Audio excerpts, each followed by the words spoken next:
हरे कृष्णा। कल जो श्लोक हमने किया था, श्लोक संख्या 58 अध्याय 2 का, उसमें भगवान श्री कृष्ण ने एक बहुत ही सुंदर उपमा दी थी कि किस तरह से एक भक्त जो है वो अपने आप को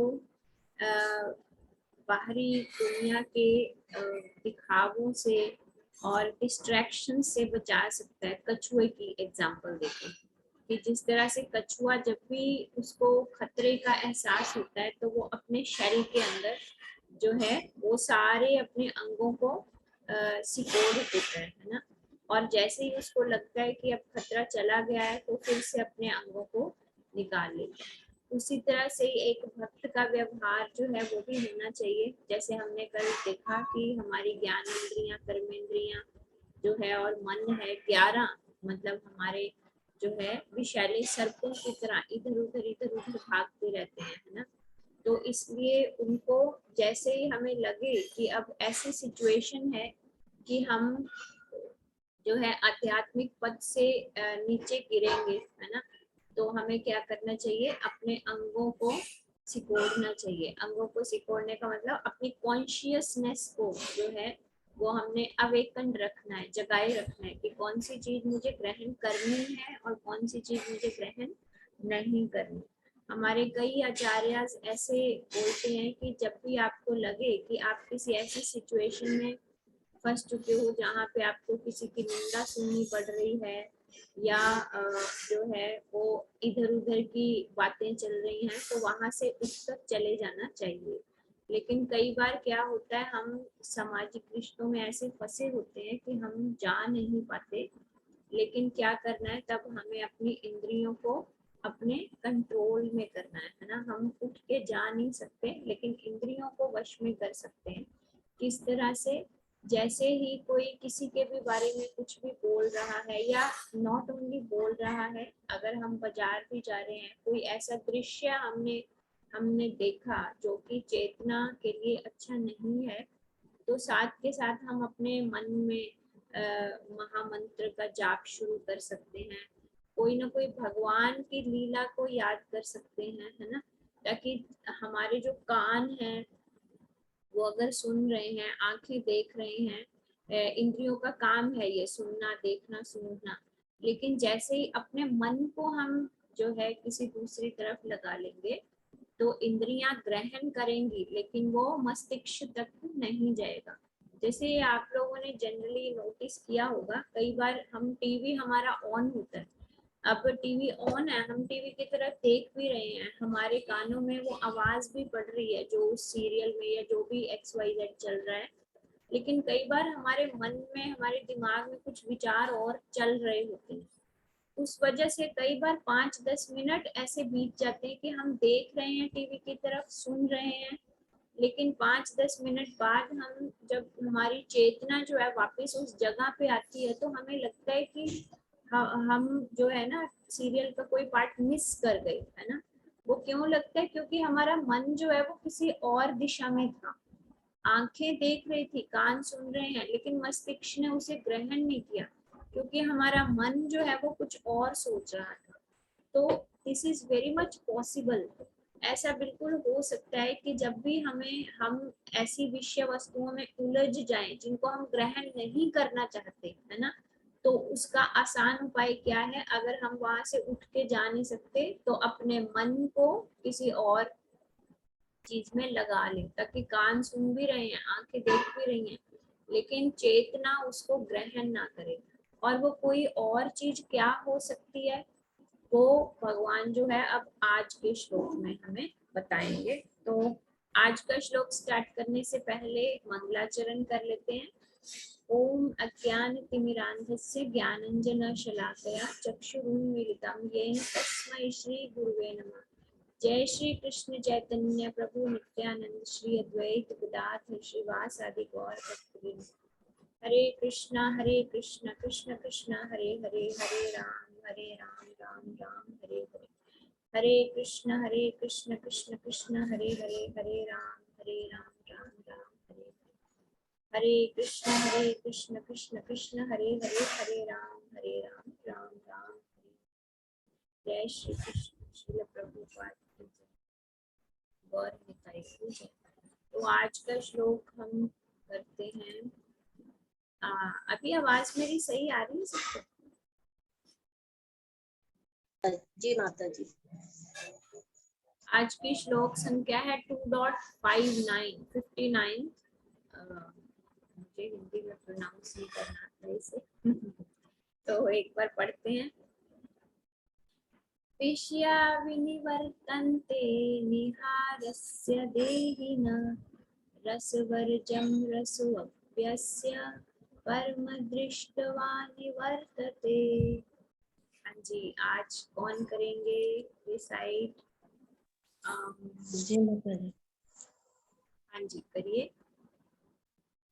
रश्मि माता जी। जी माता जी। विषया विनिवर्तन्ते निराहारस्य देहनं रसवर्ज रसोऽप्यस्य परम दृष्ट्वा निवर्तते। हाँ जी, वेरी गुड। कोई और करना चाहेंगे? सीमा माता जी।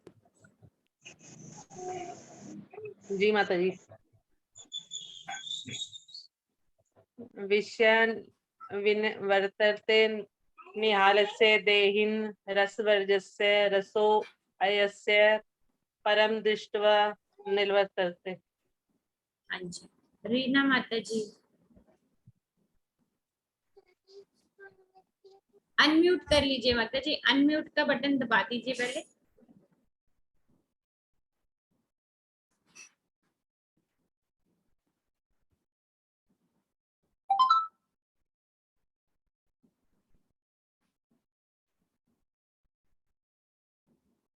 रूपा माता जी। हाँ जी, अब रीना माता जी अब आप बोलिए।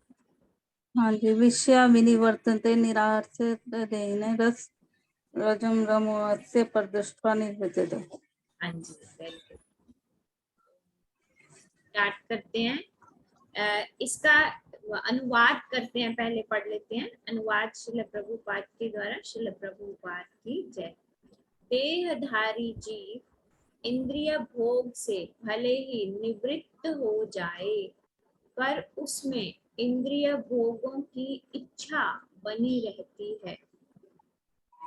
लेकिन उस रस उत्तम रस के अनुभव होने से ऐसे कार्यों को बंद करने पर वह भक्ति में स्थिर हो जाता है। तो अब वर्ड टू वर्ड अगर देखें, देही न कौन है? देही। देही मतलब जो देह में बंधा हुआ है ना। अब हमारी देह के अंदर है कौन? देह मतलब शरीर। इस शरीर के अंदर कौन है रूपा माता जी? इस शरीर के अंदर कौन बंधा हुआ है? आत्मा है। हाँ जी, आत्मा है ना। तो देही शब्द जो यूज हुआ है वो आत्मा के लिए हुआ है। और आत्मा कौन है? मैं, आप, हम सब जो हैं वो देही हैं, आत्मा है, जो कि इस शरीर रूपी थैले में, इस शरीर रूपी बॉक्स में बंधा हुआ है। देही मतलब देहधारी जीव, जो प्रभुपाद यहाँ लिख रहे हैं, देहधारी जीव अर्थात आत्मा, है ना। वो जीव जिसने देह को धारण किया हुआ है अर्थात आत्मा। अब आत्मा क्या कर रही है? निराहारस्य। आत्मा निराहार रह रही है। निराहार मतलब आहार मतलब भोजन खाना, निराहार मतलब भोजन को ना ग्रहण करना, है ना। अब आत्मा जो है वो निराहार रह रही है। वैसे तो आत्मा का जो भोजन है वो क्या है? भगवान का नाम, भगवान की भक्ति। लेकिन क्योंकि अभी हमारी आत्मा जो है वो दूषित अवस्था में है ना। कैसे दूषित अवस्था में है? क्योंकि आत्मा मन के साथ जुड़ चुकी है, आत्मा मन को मित्र बना चुकी है।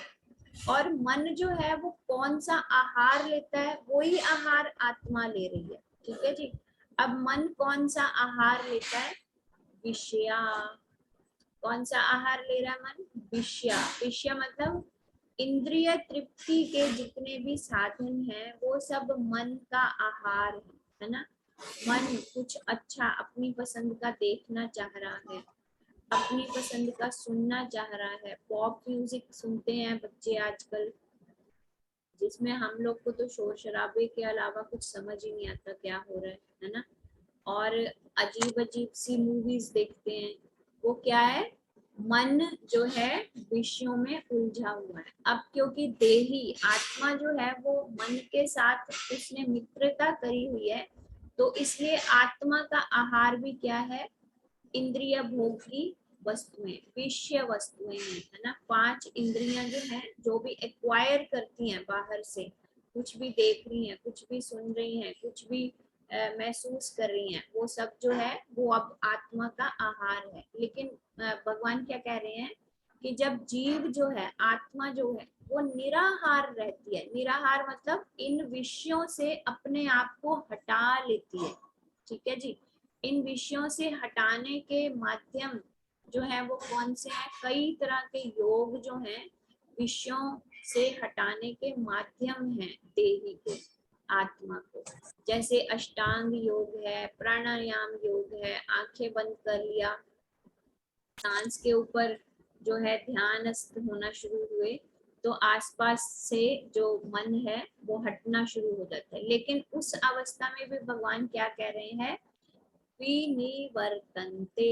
विनिवर्तन्ते मतलब सिर्फ दूर रहने का अभ्यास करती है, सिर्फ अभ्यास, है ना। दूर रह नहीं पाती।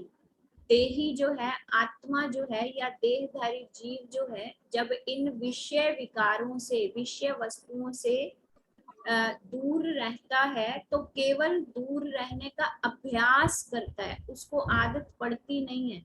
क्योंकि प्रभुपाद यहाँ क्या कह रहे हैं, इंद्रिय भोगों की इच्छा बनी रहती है, मतलब केवल प्रयास कर रहा है, कोशिश कर रहा है, लेकिन अंदर वो इच्छा जो है वो बनी हुई है। मान के चलिए कि एक अगर योगी है, तो वो बहुत ज्यादा कठिन तपस्या कर रहा है ना, कि मैं जो है मान लीजिए स्त्री संग में उलझू नहीं, उसने ब्रह्मचार्य धारण कर रखा है और ब्रह्मचारी रहने के लिए वो कठिन तपस्या कर रहा है, और जो है स्त्री के सौंदर्य में उलझना नहीं चाहता, लेकिन फिर भी उसकी जो इच्छा है वो बनी हुई है। इच्छा बनी क्यों रहती है, क्योंकि जीव का ये प्रथम जन्म नहीं है, हम लोगों का ये पहला जन्म नहीं होता। हम करोड़ों जन्म जो है वो पहले भी ले चुके हैं, और उन करोड़ों जन्मों के कर्म जो है वो हमारे साथ जो है कैरी फॉरवर्ड होके आते हैं, है ना।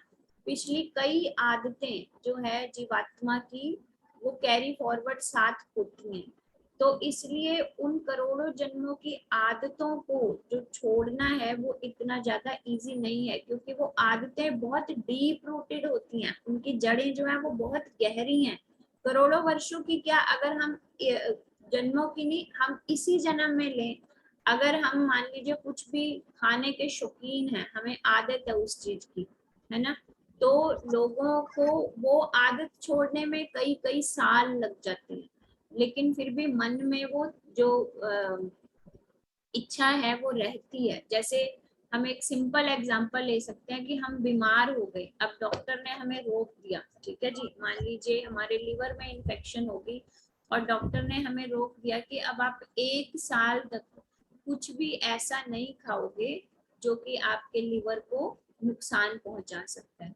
तो अब वो 1 साल तक जो है वो हम उस विषय से अपने आप को हटाने का केवल अभ्यास कर रहे हैं, केवल कोशिश कर रहे हैं, लेकिन हमारा ध्यान जो है वो वहीं लगा हुआ है कि कब 1 साल पूरा हो, कब मैं बाहर जाके बर्गर और ये मोमोज एंड ऑल खा सकूं, ठीक है।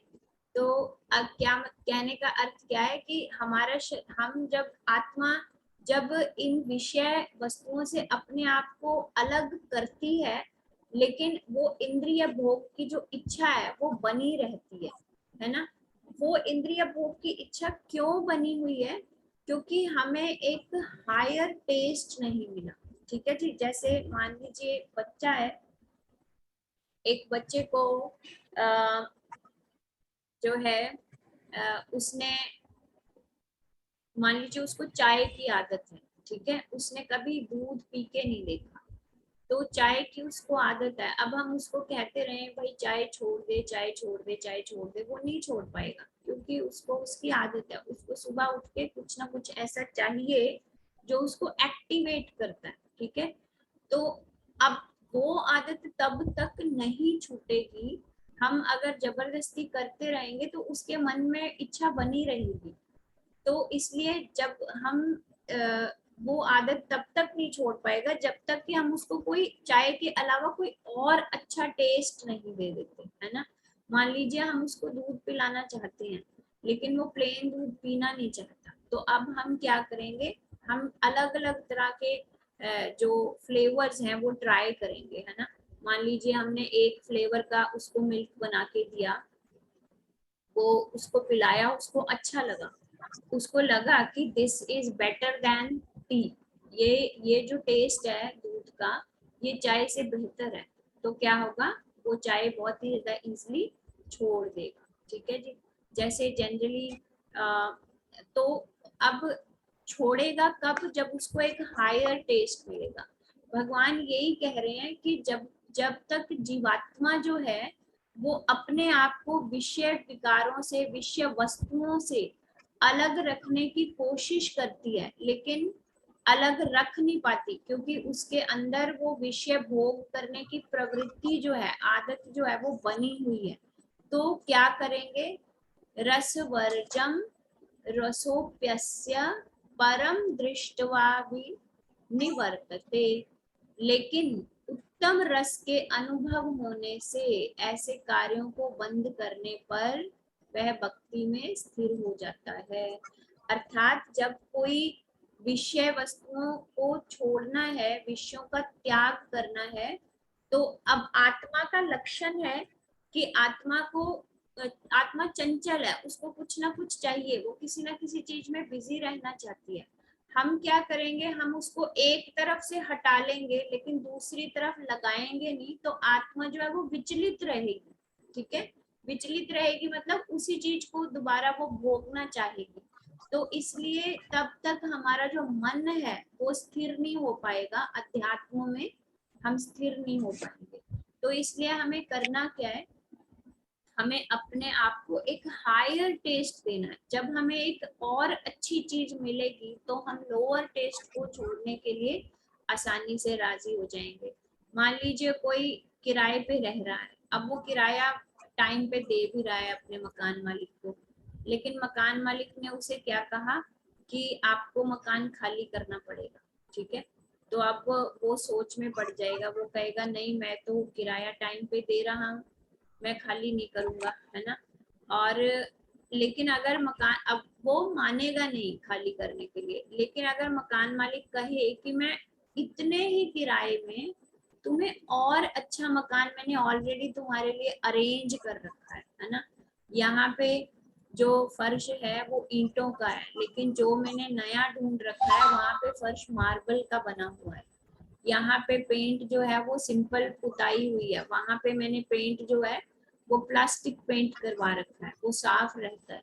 तो किराएदार क्या कहेगा कि ठीक है, इतने में ही अगर है तो मैं ये मकान छोड़ के उस मकान में शिफ्ट होने के लिए तैयार हूँ, ठीक है। वही सेम आत्मा का भी लक्षण है। आत्मा तब तक विषय वस्तुओं को नहीं छोड़ पाएगी जब तक हम उसे कोई और अच्छी चीज नहीं देंगे। तो मतलब एक एक जगह से छूटने के लिए आत्मा को कोई दूसरी एंगेजमेंट जरूरी है, ठीक है जी। तो जैसे इसमें हम अगर देखें तो विश्वामित्र का एग्जाम्पल ले सकते हैं। विश्वामित्र जो है उन्होंने 60,000 वर्ष तक तपस्या की। आजकल तो इतनी आयु नहीं है, सतयुग में बहुत लंबी आयु होती थी, तो उन्होंने 60,000 वर्ष तक तपस्या की। वो अपनी इंद्रियों को सभी इंद्रिय विषयों से हटाना चाहते थे और वो आंखें बंद करके ध्यान में मगन थे। तो अब क्या हुआ, इंद्र को खतरा हो गया कि कहीं ऐसा ना हो कि ये कोई ऐसी सिद्धि प्राप्त कर ले कि ये मेरे ऊपर आक्रमण करे और मेरा जो राजपाट है स्वर्ग पे शासन करने लग जाए। तो इसलिए उसने खतरे में आके क्या किया, मेनका को भेज दिया। मेनका जो है, अब मेनका धरती पर आती हैं और उसकी केवल झलक नहीं मिली, उसको देखा नहीं, क्योंकि उनकी आंखें जो थी विश्वामित्र की बंद थी, ध्यान में मग्न थे।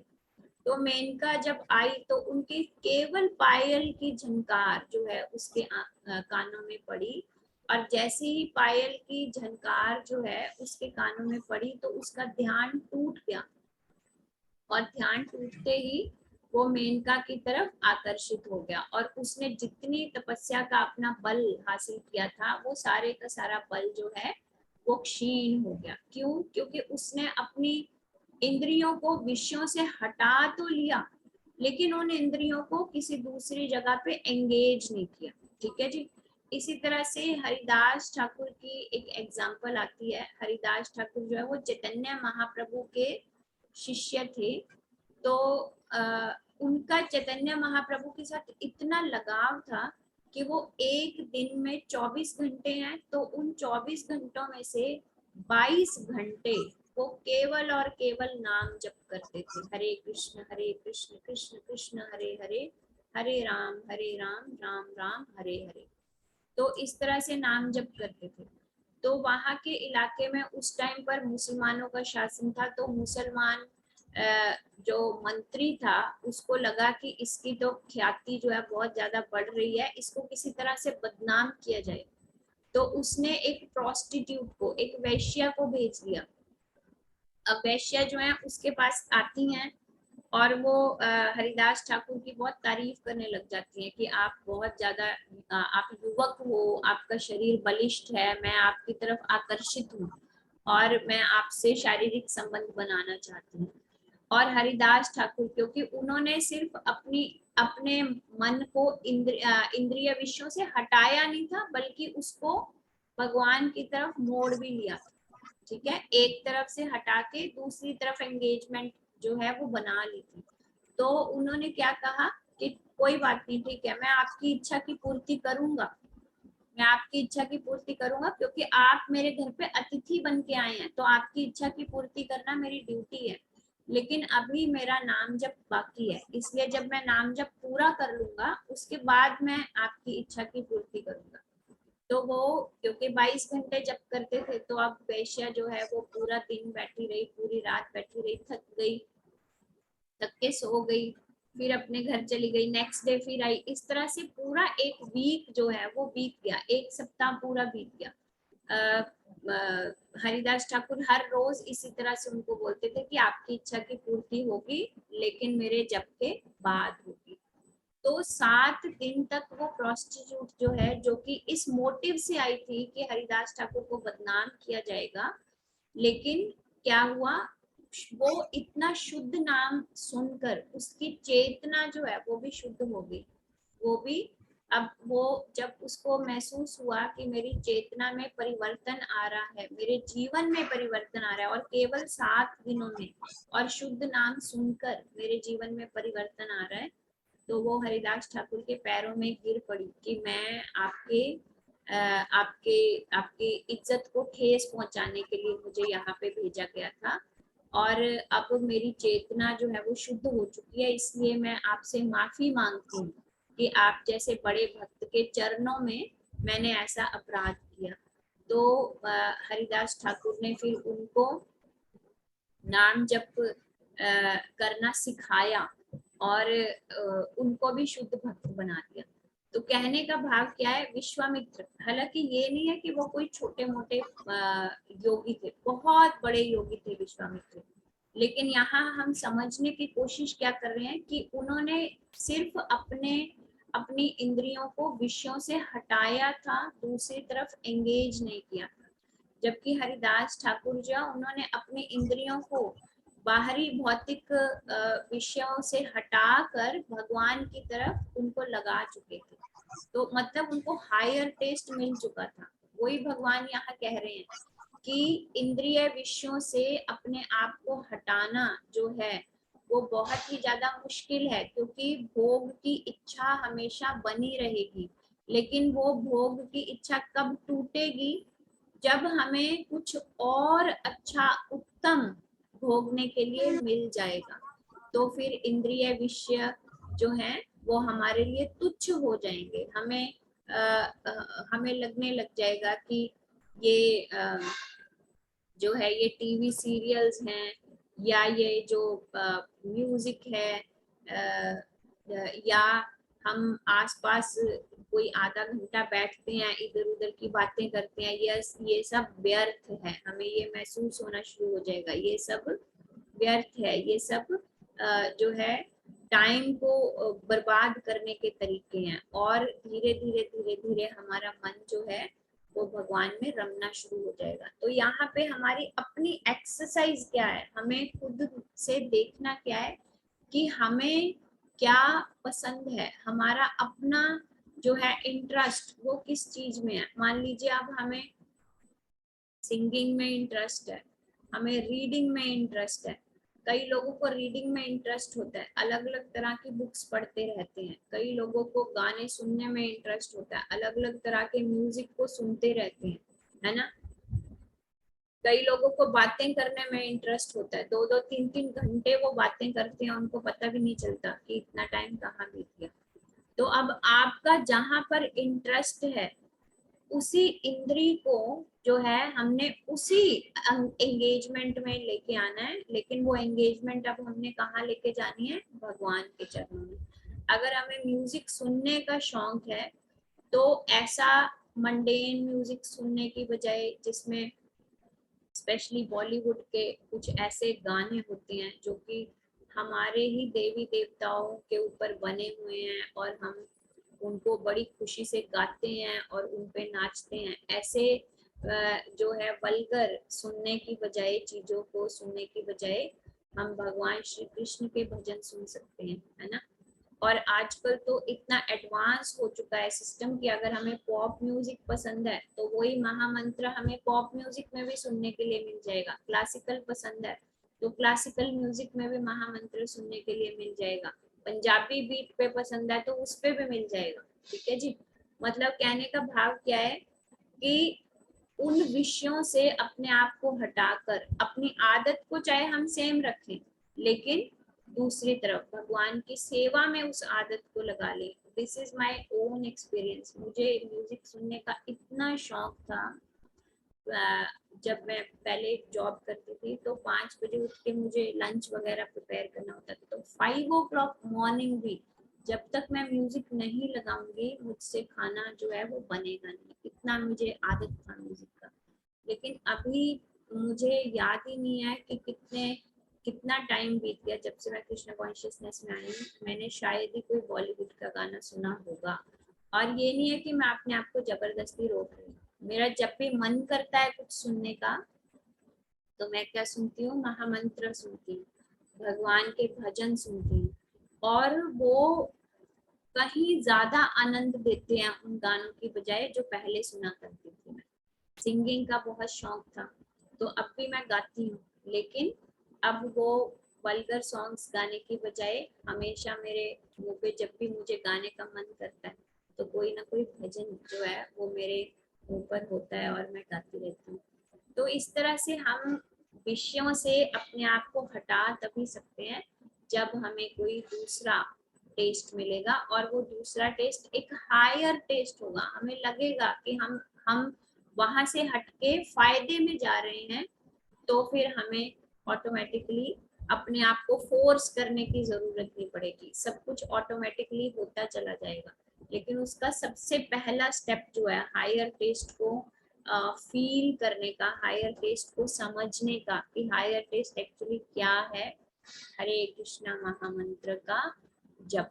हमें सिर्फ क्या करना है, माला के ऊपर हमें हरे कृष्ण महामंत्र का जप करना है, और उसमें हमें कोई जो है किसी स्पेशल मुद्रा में बैठने की जरूरत नहीं कि हमने सुखासन में बैठना है या हमने that and this and that आसन में बैठना है। आपको जैसे भी कन्वीनियंट लगता है आप बैठ सकते हैं।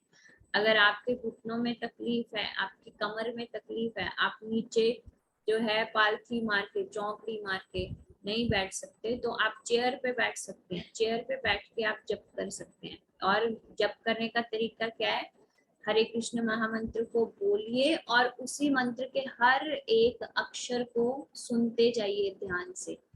तो जैसे जैसे आप सुनेंगे वैसे वैसे आपकी चेतना जो है वो शुद्ध होगी और आप जो है ऑटोमेटिकली, आपको कोशिश नहीं करनी पड़ेगी, आप ऑटोमेटिकली उन सब चीजों से कटते चले जाएंगे जो इंद्रियों के विषय हैं, जिनको इंद्रियां भोगना चाहती हैं। उन सब विषयों से हम कटते चले जाएंगे और भगवान के नाम के साथ हम जुड़ते चले जाएंगे। आदत वही बनी रहेगी। अगर पढ़ना चाहते हैं तो पढ़ने का मन करेगा, लेकिन आप क्या पढ़ना चाहेंगे? कृष्ण कथा पढ़नी चाहेंगे, रैदर देन कि हम कोई भी नॉवल पढ़ रहे हैं, उसकी बजाय हम भगवान श्री कृष्ण की कोई किताब पढ़ना चाहेंगे। प्रभुपाद की इतनी बुक्स हैं और हर एक छोटी छोटी बुक में कोई 20 या 25 पेजेस की भी अगर बुक है तो उन 20-25 पेजों की बुक में भी प्रभुपाद ने पूरे जीवन को सुखद बनाने के रहस्य जो हैं वो लिखे हुए हैं।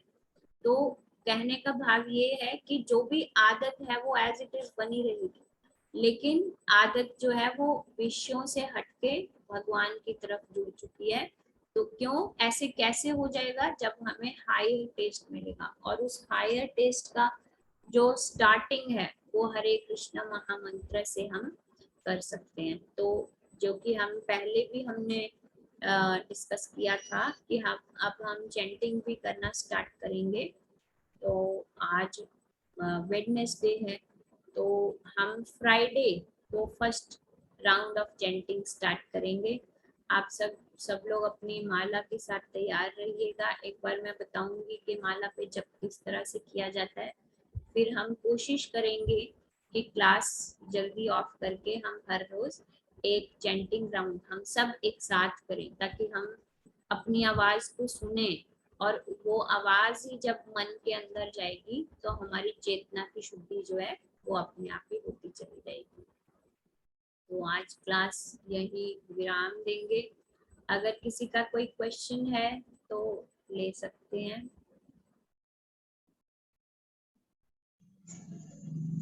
माता जी ऐसे कहते हैं कि चाय नहीं पीनी चाहिए, चाय क्यों नहीं पीनी चाहिए? चाय नहीं पीनी चाहिए, इस्कॉन में इसको चाय पे मना ही है, क्योंकि चाय में एक नशीला पदार्थ होता है जिसे कहते हैं निकोटिन। निकोटिन जो है वो हमारे नर्व्स को एक नशा देता है ना। जो लोग चाय पीते हैं उनको पता होगा कि जब हम सुबह उठते हैं, और जिनको चाय पीने की आदत है, वो जब तक चाय नहीं पीते उनको शरीर में एनर्जी महसूस नहीं होती। क्यों? क्योंकि उनकी नर्व्स को, उनकी नसों को या उनके दिमाग को आदत पड़ चुकी है उस नशे के साथ उठने की, है ना। दिमाग तब तक एक्टिवेट नहीं होता जब तक दिमाग को वो जो निकोटिन का नशा है वो प्रोवाइड ना किया जाए। और क्योंकि जैसे हमने कल 4 डोंट्स किए थे, जो जो चीजें हमें नहीं करनी चाहिए, तो नशा जो है वो भी निषेध है शास्त्रों में। इसलिए प्रभुपाद ने हम लोगों को ये बोला कि चाय और कॉफी, चाय में निकोटिन होती है और कॉफी में कैफीन नाम का नशा होता है। तो चाय और कॉफी में भी क्योंकि नशा होता है, इसलिए भक्तों को उसे अवॉइड करना चाहिए। लेकिन जैसे अभी हमने डिस्कस किया कि ये आदतें जो हैं वो बहुत आसानी से छूटती नहीं है जब तक हमको हायर टेस्ट नहीं मिल जाता। तो इसलिए चाय छोड़ने की वरी आपको नहीं करनी है। जैसे भी आपका रूटीन है आप वैसे ही चल सकते हैं, लेकिन सिर्फ महामंत्र जप करना शुरू कीजिए, पुस्तकें पढ़नी शुरू कीजिए। धीरे धीरे धीरे धीरे आपको पता ही नहीं चलेगा कि कब आपके ये सब जो आदतें हैं वो छूट गई। स्टार्टिंग में हम इतना कर सकते हैं कि अगर दिन में 3 या 4 बार चाय पीते हैं, मान लीजिए कॉमन फैमिलीज में आई थिंक 3 बार या 4 बार चाय पीते होंगे, तो अगर पीते हैं तो वो 4 बार से पहले आप 3 बार कर लीजिए, ठीक है। 2-3-4 महीने आप 3 बार रखिए, फिर ग्रेजुअली उसको 2 बार करिए। ऐसे धीरे धीरे बॉडी जो है वो हैबिचुअल हो जाएगी, बॉडी को उस नशे की जो आदत है वो छूटनी शुरू हो जाएगी। बट अगर इनिशियली बिगिनिंग में आप ऐसा नहीं कर पा रहे तो कोई घबराने की, कोई डरने की बात नहीं है। जैसे आपका रूटीन है, आपकी बॉडी का रूटीन है, वैसे चलने दीजिए। सिर्फ हरे कृष्ण महामंत्र का जप करना शुरू कीजिए, जिससे आपको पता ही नहीं चलेगा कि कब हमारा मन जो है उधर से हटके दूसरी तरफ लग गया और हमारी जो सभी आदतें हैं वो अपने आप ही छूटती चली जाएंगी। हाँ जी, कोई और किसी का क्वेश्चन है? तो हरे कृष्ण महामंत्र बोल के एंड करते हैं। एंड आई रिक्वेस्ट फ्राइडे को आप सब लोग अपनी माला के साथ, माला कोई भी हो सकती है, चाहे तुलसी बीड्स लीजिए आप, चाहे नीम की माला, चाहे रुद्राक्ष की माला, जो भी आपके पास अवेलेबल है ना, हम यहाँ पे जप करेंगे।